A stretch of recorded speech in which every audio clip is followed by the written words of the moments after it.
Hello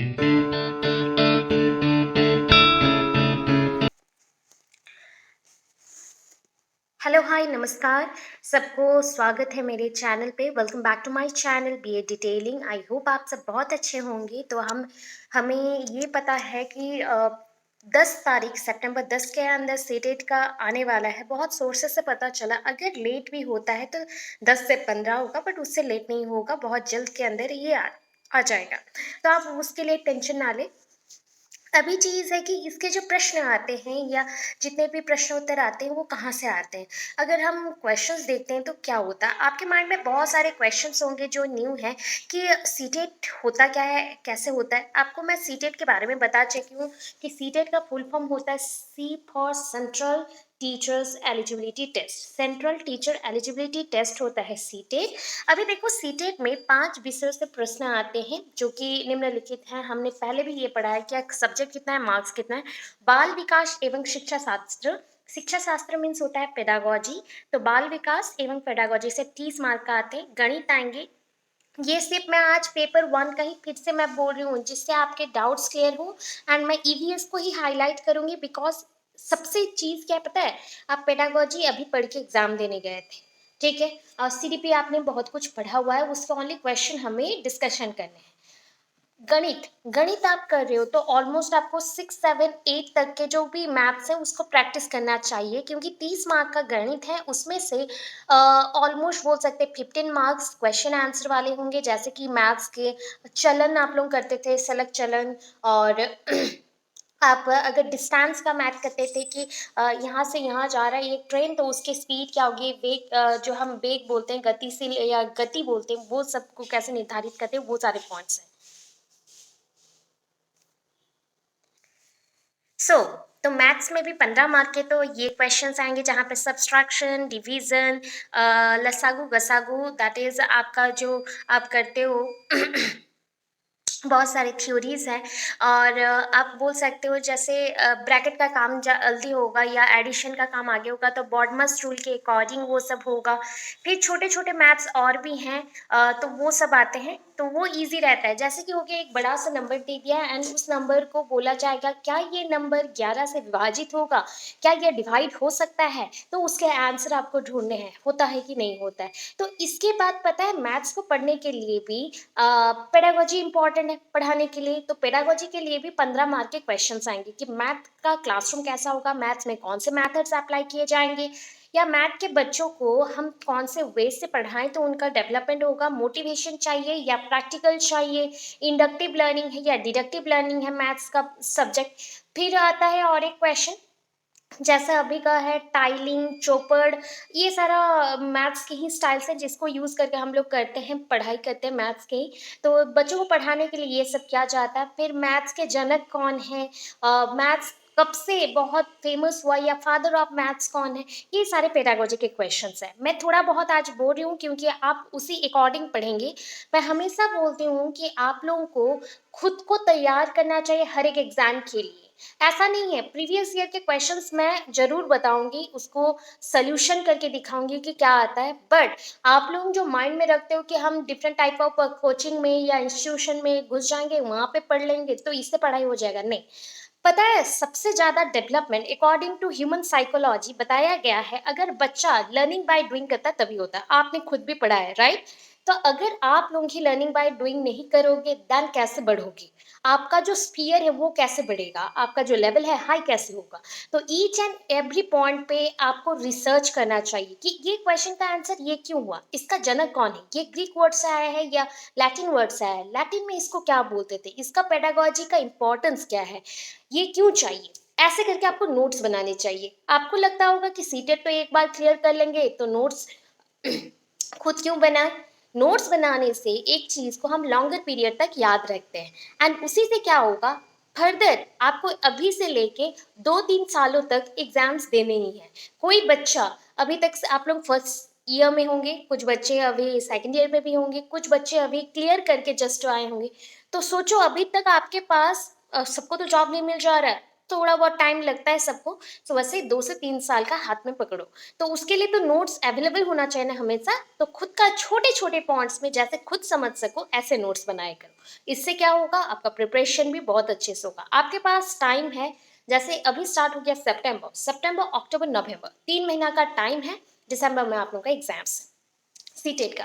अगर इस बार CTET आप में से किसी का नहीं हुआ, फिर भी कोई बात नहीं, और 3 महीने बाद फिर से सीटेट आएगा। अप्रैल, मई, जून में फिर से सीटेट का फॉर्म आ जाता है, जून में फिर से एग्ज़ाम होते हैं। तो टेंशन नहीं लेना है, उसके अंदर बहुत सारे एग्ज़ाम्स आएँगे एंड बहुत सारे क्रैक भी करने हैं आपको, ठीक है? मगर प्रिपरेशन सबका सेम है, सब जो सोचते हो सिलेबस अलग-अलग है, नहीं, सेम पैटर्न में ही रहता है, सेम वे से ही रहता है, हम थिंक करते हैं अलग है, ठीक है? पहला गणित का ये ऐसे प्रिपरेशन करो, स्टार्ट करो। 6, 7 8 इनका जो मैथ्स है उसको करो। 4, 5 से भी कुछ मैथ्स है, जिनका बेसिक भी कुछ नहीं है, 4, 5 से मैथ्स करना स्टार्ट करिए। प्रैक्टिस करिए। कुछ लोग होंगे कि सोचते होंगे कि ये तो मुझे पूरा आता है, मैं क्यों करूँ? नहीं, प्रैक्टिस करना बहुत ज़रूरी है। जस्ट लाइक हम जैसे बोलते हैं, एक वर्ग क्षेत्र का क्षेत्रफल निकालो। मतलब हम बोलते हैं आयत क्षेत्र, वर्ग क्षेत्र, तो क्षेत्र बोला जाता है, हम क्षेत्र बोल रहे हैं। क्षेत्र बोल सकते हो, तो वर्ग क्षेत्र का कैसा उसका आप आयतन निकालोगे, कैसे उसका परिसीमा निकालोगे, आयत क्षेत्र का कैसे निकालोगे, उसका परिसीमा कैसे निकालोगे, वो सब भी क्वेश्चन है। स्फीयर क्या हो, पाई का वैल्यू कितना है, पाई का वैल्यू कैसे आएगा, एक स्क्वायर रूट वैल्यू है या स्क्वायर रूट 2 है, तो उसको कैसे आप डिवीजन मेथड में उसका नंबर और न्यूमेरिकल वैल्यू निकालोगे, ये सारे क्वेश्चंस आते हैं गणित में, ठीक है? ये पेपर 1 में ही चल रहा है। अभी सबसे इम्पोर्टेंट जो आप लोगों ने पढ़ा ही नहीं है, उस पेपर को मैं स्टार्ट करूंगी, पर्यावरण अध्ययन। पर्यावरण अध्ययन होता है ईवीएस, एनवायरमेंटल स्टडीज। तो ये इसको एनवायरमेंटल एजुकेशन भी बोलते हैं, स्टडीज भी बोलते हैं। ये 30 मार्क्स का आएगा, सेम पैटर्न में है। And paper 1 30 marks, paper 2 30 marks. That means ऐसा नहीं है, ये अलग सा है, ये हम अलग पॉइंट पे देखेंगे बाद में। पेपर 1 मतलब यहाँ पे एक्चुअली होना था पेपर 1 में language 1 and language 2, language 1 and language 2 आपका जो भाषा है। अभी यहाँ पे दो चीज आती है, एक होता है हिंदी, दूसरा होता है आपका इंग्लिश, ठीक है? जो आप प्रोमिनेंट हो, जैसे कि मैं हिंदी मेरा एमाइल था एंड इंग्लिश मेरा ऐसे मैंने बचपन से पढ़ा हुआ है, तो मैं क्या करती हूँ कि इंग्लिश को पहला रखती हूँ एंड हिंदी को बाद में रखती हूँ। अगर कोई इंसान गलती से भी इसको चेंज कर देता है तो कोई इशू नहीं है, थोड़ा सा हल्का फुल्का अलग आते हैं क्वेश्चन, अदरवाइज सेम पैटर्न होता है। इसमें बेनिफिट क्या है पता है, लैंग्वेज 1 एंड लैंग्वेज 2 का almost 5 to 6 question unseen passage से आते हैं। जैसे एक पैराग्राफ दे दिया एक स्टोरी लाइन के ऊपर या फिर एक पोएम के ऊपर, दो पैसेज आते हैं, इसमें हिंदी में दो पैसेज आएंगे, इंग्लिश में दो पैसेज आएंगे। उसी के अंदर उसने 5 5 क्वेश्चन पूछ लिए, तो 10 10 क्वेश्चन यहाँ हो गया। अभी रहे बाकी के 20 क्वेश्चन, ठीक है? तो ये 20 मार्क के क्वेश्चन क्या होगा, उसी से ही आएगा, या फिर कोई गद्यांश से, कोई पद्यांश से विपरीत शब्द, एंटोनिम्स, सिनोनिम्स, वन वर्ड वाले आ जाते हैं, या फिर आते हैं जस्ट लाइक एक वर्ड को आप कितने वे से लिख सकते हो, या फिर ऐसे क्वेश्चंस भी आते हैं जैसे कि अगर एक स्टेटमेंट दिया, स्टेटमेंट को पार्ट पार्ट कर दिया, कौन सा भाग में गलत है, ग्रामेटिकल एरर आपको दिखाना है, तो आपको वैसे मेंशन करना है। तो इतना हिंदी इंग्लिश में ज़्यादा डिफिकल्ट नहीं होता, हल्का फुल्का पढ़ना है, ग्रामर के बारे में बहुत क्लियर रहना है, जैसे कि संधि विच्छेद हो गया, जैसे हमारे ग्रामर पर्यायवाची शब्द हो गया, लिंग, प्लूरल एंड सिंगुलर ऐसे कर सकते हो, एक्टिव वॉइस, पैसिव वॉइस, इसको कर लो। आपको चाहिए तो एक्टिव पैसिव वॉइस के मैं शॉर्टकट सब दे दूंगी। एंड आप लोग टेलीग्राम पे भी मेरे साथ लिंक्ड हो, तो टेलीग्राम में सीटेट का खुद से ही एक ग्रुप बना लो, वहाँ पे मुझे ऐड कर लेना, मैं आप लोगों को दे दूंगी, कोई भी एक बच्चा कर सकते हो, अदरवाइज मैं ही ग्रुप बना दूंगी जहाँ पे आप लोग प्रिपरेशन कर सकते हो, एंड वो प्राइवेट ग्रुप नहीं रहेगा। मतलब प्राइवेट ग्रुप बोलने से प्राइवेट चार्ट के लिए नहीं, हम एजुकेशनल बेस्ड चार्ट करेंगे एंड जो भी डाउट्स होगा उसमें करेंगे। हाँ, आप लोग एक दूसरे को भी हेल्प करो, जो चीज़ जानते हो एवरीडे करो। आपको सिर्फ इतना में लिमिट नहीं बढ़ाना अपना, मतलब लिमिटेड नहीं हो जाना, आपका जो लिमिट है वो लिमिटलेस होना चाहिए। आप एक जगह पे लिमिटेड मत हो जाओ। आपका जीके का नॉलेज हर दिन 5 लाइन जीके का याद रखो। जैसे अभी आईएनएस विक्रांत, हमारा पहला जो एयरक्राफ्ट लैंडर ये था, जहाज था, वो आया है, तो वो उसके ध्वज को मतलब कल के ही दिन पे निकाला गया। जैसे पीएम पोषण का नाम मतलब आपका जो था मिड डे मील उसका नाम पीएम पोषण हो गया, उसका कब उस कौन से डेट पे ये डिस्कवर हुआ था या फिर कौन से डेट पे ये इम्प्लीमेंट हुआ था? सर्व शिक्षा अभियान क्या है? छोटे-छोटे पॉइंट जो ऑलरेडी पढ़ चुके हो उसको रिवाइज़ करके आपके अकॉर्डिंग नोट्स बना लो। ये फ्यूचर में बहुत काम आएँगे, तब आप याद रखना कि मैम ने क्या बोला था, ठीक है? पेपर 2 में भी सेम है, ये 30-30 मार्क्स का है एंड इसके देखो पेपर 1 में पेडागोजी फिर 15 मार्क्स का होगा, पेपर 2 में भी पेडागोजी 15 मार्क्स का होगा। क्या है? इंग्लिश लैंग्वेज को पढ़ाने के लिए क्लासरूम में क्या-क्या करना चाहिए? अभी हिंदी बच्चे बोलेंगे मैम हम लोग ने इंग्लिश पढ़ा ही नहीं। आपको पता है अगर हिंदी में भी पढ़े हो सेम चीज़ को इंग्लिश में भी इसलिए मैं आप लोगों को पढ़ने बोल रही थी थोड़ा बहुत जैसे वर्ड्स आपको पता रहे। जैसे कि एलएसआरडब्ल्यू हो गया डिफरेंट टाइप ऑफ मेथड्स हो गए, इंडक्टिव डिडक्टिव लर्निंग हो गया, ब्रेनस्टॉर्मिंग प्रोसेस हो गया, मोटिवेशन हो गया, थॉर्नडाइक का प्रिंसिपल हो गया, operant conditioning, classical conditioning, Skinner model, ये सब कुछ आता है। ये सब कुछ सीडीपी में भी आता है प्लस पेपर 1 पेपर 2 में भी आता है। वाइगोट्स्की का थिंकिंग आ गया, लेब वाइगोट्स्की जो हमारे थे, नोम चोम्स्की का थ्योरी आएगा, गार्डनर थ्योरी आएगा, बहुत सारी चीज़ है। सबके ऊपर थोड़ा-थोड़ा करके आपको पढ़ के याद रखना है। बिकॉज़ पहले आप लोग कर चुके हैं, फिर भी आप लोगों को बहुत कुछ याद रखना है। उसको छोड़ के भी आपको पता है ये सीडीपी होते-होते बीच-बीच में ग्रामर भी आ जाते हैं। ग्रामर के साथ-साथ मतलब ग्रामर रिलेटेड मेथड्स आ जाते हैं। ईवीएस में आते हैं अभी। हम ईवीएस अध्ययन कर रहे थे ना, ईवीएस एनवायरमेंटल स्टडीज़ के ऊपर। तो देखिए इस लेख में हम लोग सीटेट के ईवीएस सब्जेक्ट के सिलेबस के बारे में बात करेंगे। ठीक है? ईवीएस का टोटल कितना है? ईवीएस में कुल 30 प्रश्न पूछे जाते हैं। उसके अंक कितने हैं? 30। ठीक है? इस 30 प्रश्नों में से 15 प्रश्न पेडागोजी रिलेटेड होता है, जो कि शिक्षा शास्त्र हम बोल सकते हैं और तथा उसके बाद जो रेस्ट रह गया 15 वो आपके सब्जेक्ट बेस्ड होगा। सब्जेक्ट में कौन से पार्ट आते हैं वो भी हम बात करते हैं। पर्यावरण अध्ययन शिक्षा शास्त्र के निम्नलिखित टॉपिक्स से प्रश्न पूछे जाते हैं, जो टॉपिक हम लोग कर रहे हैं। तो मैं इस तरह इंग्लिश हिंदी दोनों नोट्स बना रही हूँ, एक एक दिन में एक एक टॉपिक का कम से कम यहाँ पे 1 2 3 4 5 6 7 8 8 टॉपिक है, मतलब 8 अध्याय है, तो 8 अध्याय का मैं हर दिन 4-4 पेज करके नोट्स बना रही हूँ एंड आप लोगों को पढ़ा भी दूंगी शॉर्टकट में। उसको पढ़ के उसके बाद ईवीएस का क्वेश्चन दूंगी, उसको सॉल्व करिए। सो हम कहाँ थे? टॉपिक में थे। सीटेट में आने वाले जो ईवीएस के टॉपिक्स हैं उसको हम दिखा रहे थे। इसके ऊपर मैं नोट्स दूंगी एवरीडे थोड़ा-थोड़ा करके एंड आपको पढ़ के रखना है क्योंकि उसी के अंदर मैं क्वेश्चंस भी दूंगी लास्ट पूरा 8 टॉपिक कंप्लीट होने के बाद।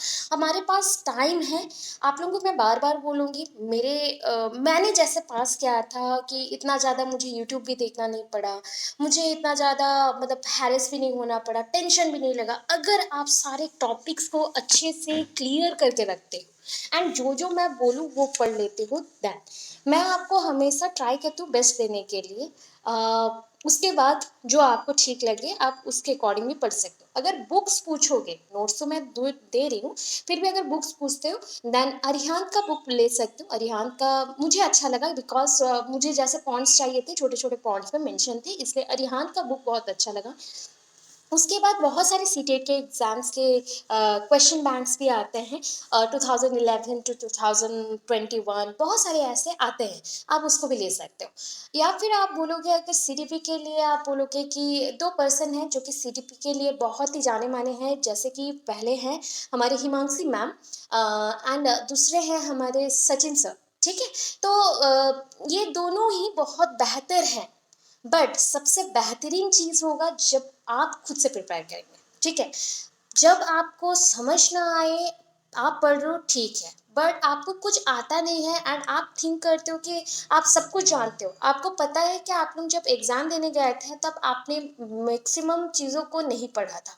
कुछ-कुछ चीज़ें जो मैंने सिलेक्ट किया था वही चीज़ पढ़ा। तो डिटेल जो स्टडी होता है हम लोग नहीं करते, तो पहले डिटेल स्टडी करो उसके बाद जब नवंबर आएगा, नवंबर में आप सिर्फ क्वेश्चन प्रैक्टिस करना। अक्टूबर के मिड से सिर्फ आप क्वेश्चन प्रैक्टिस करना डिफरेंट ईयर का जो क्वेश्चंस है। मैं आपको और भी क्वेश्चंस दूंगी, मेरे पास क्वेश्चंस बहुत हैं, मैं दूंगी हर दिन क्वेश्चंस दूंगी एंड आपको क्लियर करना है। इसी से ही आपका कॉन्फिडेंट लेवल भी इंक्रीज होगा एंड इससे और बेहतर होगा कि आपको मल्टीपल जो एग्जाम्स हैं टीईटी के वो क्लियर हो जाएंगे। आपके 3 केबीएस में, एनवीएस में, डी ट्रिपल एसबी ये 3 एग्ज़ाम्स होते हैं जो कि सीटेट क्लियर करने से आप उसमें अटेम्प्ट कर सकते हो, जो कि होता है आपका केवीएस, केंद्रीय विद्यालय, NVS Navodaya Vidyalaya, and last होता है DSSB।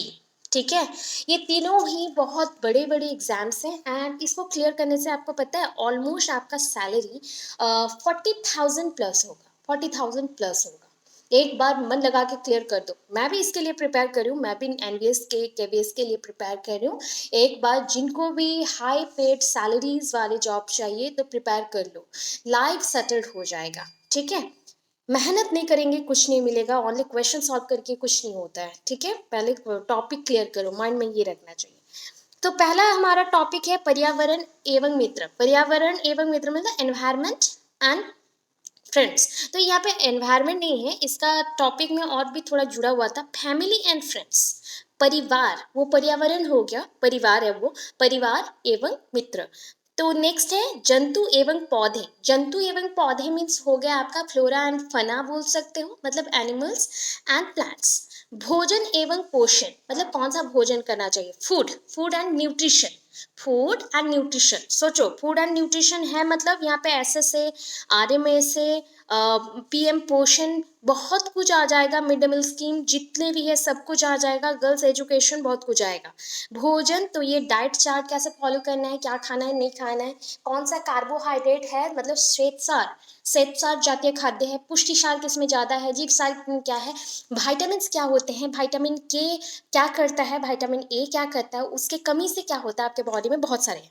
जल, ये तो वाटर है, वाटर बहुत इंपॉर्टेंट है, वाटर में बहुत सारी चीज़ें रहती भी हैं। आश्रय दैट इज़ अ प्लेस, कहाँ पे आप रह रहे हो। ठीक है, यातायात that is a transportation, transportation कैसे होता है। आप लोग पहले के टाइम पे सोशल साइंस पढ़ रहे थे, हाँ सोशल साइंस पढ़ते थे ना, सोशल स्टडी और सोशल साइंस बचपन में हम लोग पढ़ते थे, क्लास 2-3 से हम लोग पढ़ना स्टार्ट करते थे साधारण ज्ञान के साथ। तो वही है सिंपली, हम चीज़ें कैसे बनाते हैं, how to make some things और how to do some things, ऐसे कौन सी चीज़ें आप बनाना चाहते हो। एवं लास्ट है पर्यावरण एवं परिस्थिति, एनवायरमेंट एवं जो भी उसके कैलामिटीज हैं, जैसे अर्थक्वेक आते हैं, फ्लड होते हैं, तो ये सब क्या होता है। अभी देखो टॉपिक वाइज में कितने क्वेश्चंस आते हैं, फ्रेंड्स एंड फैमिली से 1 या 2 क्वेश्चंस आएगा। ठीक है, सेल्टर जैसे कि आश्रय ले रहे हो, 2 से 3 क्वेश्चंस आ जाते हैं। देखो एस्किमो क्या है, या फिर जैसे हिमालयंस में कैसे लोग रहते हैं, अगर राजस्थान में कैसे लोग रहते हैं, राजस्थान का स्पेशल मतलब पशु कौन है, वहाँ का लैंग्वेज क्या है, वहाँ पे खाने का स्पेशलिटी क्या है, अभी सारे इंडिया के जो इम्पोर्टेंट इम्पोर्टेंट खाने का नाम है, लैंग्वेज है, भाषा है, एक वर्ली है, वर्ली आपका आर्ट है वो, जैसे कि डिफरेंट टाइप ऑफ आप बोलते हो कि स्टेट्स के ये होते हैं राजधानी, दैट मीन्स हम जैसे इंडिया का न्यू दिल्ली है, वैसे आपको सबका याद रखना है। तो उसमें से 3 क्वेश्चंस आते ही हैं। वाटर जो आपने पढ़ा था उसे 1 और 2 मार्क का आएगा। ट्रैवल और ट्रांसपोर्टेशन के अकॉर्डिंग 1 से 2 मार्क का आएगा। न्यूट्रिशन एंड फूड के अकॉर्डिंग 3 से 4 मार्क का क्वेश्चन आता है, बिकॉज बहुत इंपॉर्टेंट है, इसमें ब्लड क्लड भी आ जाता है। Things we make and do, जो चीज़ हम बनाते हैं और बनाने का कोशिश करते हैं, उससे 3 से 4 मार्क का आएगा। फ्लोरा एंड फना जो कि एनिमल्स एंड प्लांट्स है। फ्लोरा फ्लावर्स होते हैं, अब सोच लेना वर्ड्स को, अभी मैं डिफाइन कर रही हूँ। फ्लोरा मीन्स प्लांट्स, ठीक है, फना मीन्स एनिमल्स। तो कितने टाइप के एनिमल्स हैं, कितने अभी तक लुप्त हो गए और एक्सटिंक्ट हो गए हैं। जैसे कि उड़ीसा का सिमलीपाल क्यों फेमस है, भितरकनिका क्यों फेमस है, राजस्थान का कौन सा वैसा ही जगह, नेशनल पार्क कितने हैं आपको पता है, पूरे इंडिया में 106 नेशनल पार्क्स हैं डिफरेंट एरियाज के, मैं सब कुछ आप लोगों को दूंगी। सो आज ही आप लोगों एक काम करना है, सेपरेट एक टेलीग्राम ग्रुप ओपन करते हैं, जहाँ पे हम लोग सीटेट के बारे में ही डिस्कशन करेंगे एंड हर दिन ज़्यादा नहीं 2 घंटा आपको पढ़ना है सीटेट के लिए अच्छे से, और बाकी 1 घंटा आपको नोट्स बनाना है खुद का। जो आप डिस्कस जितना करोगे, जितना आप आगे बढ़ना चाहते हो, एक दूसरे के साथ डिस्कस करो, उसी से आप एक दिन ग्रो करोगे बहुत ज़्यादा। एक अच्छा टीचर ऑलवेज डिस्कस करता है, ग्रो करता है, कभी भी खुद को वो थिंक नहीं करेगा कि वो किसी को कुछ नहीं बताएगा उसका मार्क्स कम हो जाएगा, ऐसा नहीं होता है। आप लोग हारने के लिए नहीं आए हो, जीतने के लिए आए हो, ये हमेशा मोटिवेशनल थॉट माइंड पे रखना है। ईवीएस पेडागोजी, देखो इतने सारे क्वेश्चन तो हो गए, फिर ईवीएस को कैसे सेकेंडरी लेवल में पढ़ाया जाता है, उसके लिए मैथड्स क्या है, उसके रिसर्च वर्क को हम कैसे सपोर्ट करेंगे, कौन से मैथड्स को हम अप्लाई करेंगे, बहुत सारे एग्जाम्पल्स के थ्रू भी क्वेश्चन आते हैं। एग्जाम्पल्स पूछे जाते हैं, एक बच्चे को आपने अपने फैमिली में डिफरेंट लैंग्वेज बोलते हुए देखा, ठीक है, वो बच्चा कहाँ से सीखा होगा, that is family. Socialisation process कैसे इफेक्ट करता है बच्चों को, क्या है वो, तो हर एक चीज़ आता है, सोशल स्टडीज का आधा चीज़ यहाँ आ जाता है। तो ये पॉइंट्स हैं ईवीएस का। सो आई होप बहुत सारे इन्फॉर्मेशन आपको मिले हो, एंड इफ मिले तो ज़रूर मुझे कमेंट करिएगा कि कैसा लगा, एंड मोटिवेटेड हो जाओ। ग्रुप मैं ट्राई कर रही हूँ बनाने को, जिनको भी चाहिए हो आप कमेंट बॉक्स में कमेंट कर देना, मैं लिंक शेयर कर दूंगी अपने कम्युनिटी पे, दैट इज़ इन मतलब हमारा जो कम्युनिटी होता है दैट इज़ यूट्यूब का कम्युनिटी एक होता है, तो वहाँ पे मैं शेयर कर दूँगी, आप वहाँ से देख के वहाँ से क्लिक करके भी जा सकते हो, या फिर मैं अपना पिन कर दूँगी, नेक्स्ट वीडियो में अटैच कर दूँगी, अपने लिंक को पिन कर दूँगी, ठीक है। वहाँ से भी आप क्लिक करके डायरेक्टली टेलीग्राम में पहुँच सकते हो। तो डायरेक्टली वहाँ पे जाने से क्या होगा, आपको ये सारी इन्फॉर्मेशन मैं देती जाऊँगी। तो पहले पेपर 1 कंप्लीट करते हैं, ठीक है, फिर नेक्स्ट में हम पेपर 2 करेंगे। पेपर 2 का भी धीरे-धीरे करेंगे। पहले पेपर 1 का तो इतना जो और बाकी है थोड़ा बहुत उसको कर लेते हैं, उसके बाद पेपर 2 स्टार्ट करेंगे आपके पास। आप लोग ज़्यादा हड़बड़ करोगे, होगा नहीं कुछ, हल्का-फुल्का करते जाओ, धीरे-धीरे सब स्टार्ट करो। देखो धीरे-धीरे करते ही सब हो जाएगा। Thank you so much, thanks for watching my video. Have a good